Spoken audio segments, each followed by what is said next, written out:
Well, it's a marvelous Monday, boys and girls, and this week is Children's Book Week. How about that?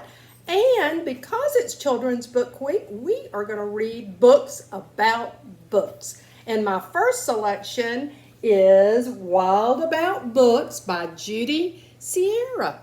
And this is a wonderful, wonderful book. It started in the spring of 2002 when the Springfield librarian Molly McGrew by mistake drove her bookmobile into the zoo. Molly opened the door and she lit down the stair, turned on the computer, and sat in her chair.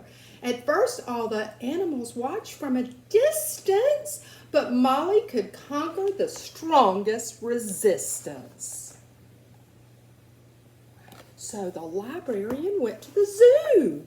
By reading aloud from the Good Dr. Seuss, she quickly attracted a mink and a moose, a wombat, an oryx, a lemur, a lynx, 8 elephant calves, and a family of skinks.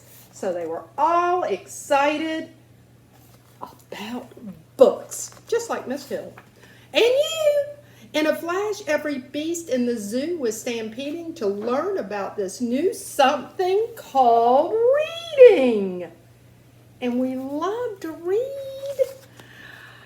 Forsaking their niches, their nests, and their nooks, they went wild, simply wild about wonderful books, choosing thin books and fat books and cat in the hat books and new books and true books and heaps of how-to books.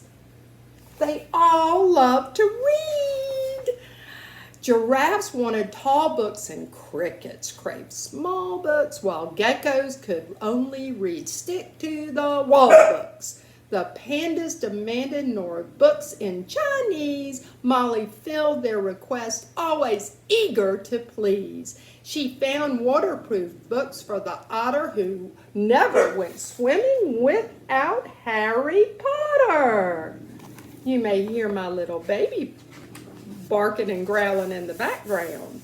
Raccoons read alone, and baboons read in bunches, and llamas read dramas while eating their lunches. Hyenas shared jokes with the red-bellied snakes, and they howled and they hissed till their funny bones ached. Oh my gosh, I love it. A tree kangaroo who adored Nancy Drew began solving mysteries right there at the zoo, such as, why were the Bandicot's books overdue? Gently, Molly taught lessons in treating books right, for the boa constrictor squeezed cricket too tight. Baby bunnies mucked up Goodbye Moon with their paws. Giant termites devoured the Wizard of Oz. Tucker. Shh. And Bear's love of books was completely outrageous. They licked all the pictures right off of the pages. Make sure you don't lick the books. Tasmanian devils found books so exciting they soon had given up fighting for writing. They made up adventures so thrilling and new that the others decided to be authors too. Pythons wrote with their tails, penguins wrote with their bills, and porcupines wrote with their very own quills.